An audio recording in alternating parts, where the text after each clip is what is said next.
We're back. If declining sports card prices, cards hitting 1 and 2 year lows, makes you sad, makes you mad, puts you on tilt, going to make you have a bad day, turn off this video right now. That's not sarcasm.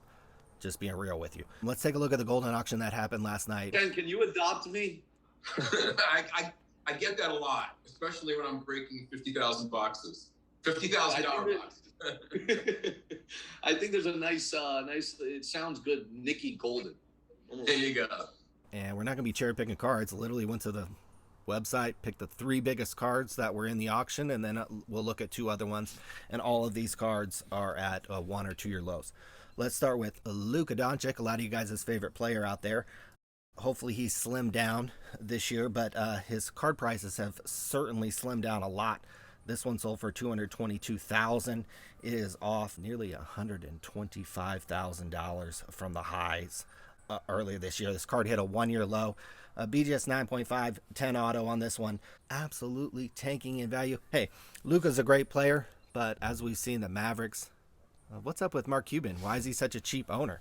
They lost their second best player for nothing. That's certainly not going to bode well for teams loading up trying to win a title. Luka's there kind of all by himself there in Dallas, and he's going to have first and second round flameouts for the foreseeable future. Michael Jordan, we look at this card a lot. This card duplicated its price from the last Goldin auction, sold for $204,000.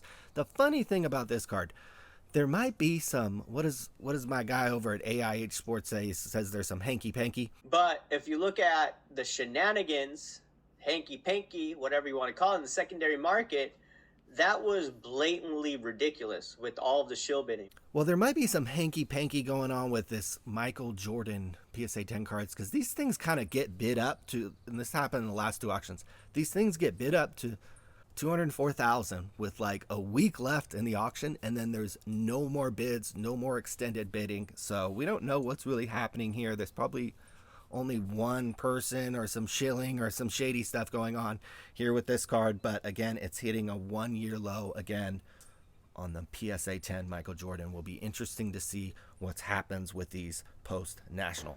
Gary V. It's not about the $1 million that I'll make in flipping cards in the next 3 years, and I will. It's about the tens of thousands of kids that I'm going to impact. This boy, the guy he told you to buy, Giannis Antetokounmpo, 2-year low on this card. This is a BGS 9 condition on this one, $146,000. As you can see, this one got as high as a recorded sale of $192,000. I would imagine from 2020 through 2021, if one of these actually sold, and I'm sure some of these actually sold in other conditions, these cards were worth a lot more. But a 2-year low anyways on this card. Again, these were the 3 biggest cards in the Goldin auction: the Luka, the Jordan, and the Giannis. I'm not cherry picking cards over here. I'm not like, these were the 3 biggest cards. So, you know, what else you want me to look at? Let's look at Steph Curry, just won a finals MVP. We've looked at this card a lot, and it continues to slide. Now at a 2-year low, $28,000 on this one. Previous sales, you know, we can go back to $60,000 as early as April on Steph and Curry. Last card we'll look at, everybody's guy they love to hate these days, LeBron James. That's right, 2-year low on this X Fractor, only 220 of these ones, a BGS 9, 24,000 on this one, and you can see 36,000, 60,000, and around 40,000 in 2020. So, you know, I know there's going to be guys in the comments that say, oh, people still did good on these cards. People, you know, oh, bought these cards a long time ago. Look, if you bought these cards a long time ago and are still holding these cards, you're a fondler. You're not an investor. You're not, and nothing wrong with that. You guys take that as a derogatory term. It's really actually not a derogatory term. You're just a fondler. You're not an investor. You're not in this to make money. So if you're holding these cards from many, many years ago, you missed the big upswing. And now, yeah, we're seeing this huge decline.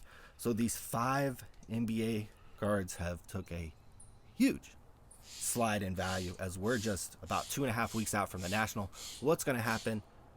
Please leave your comments.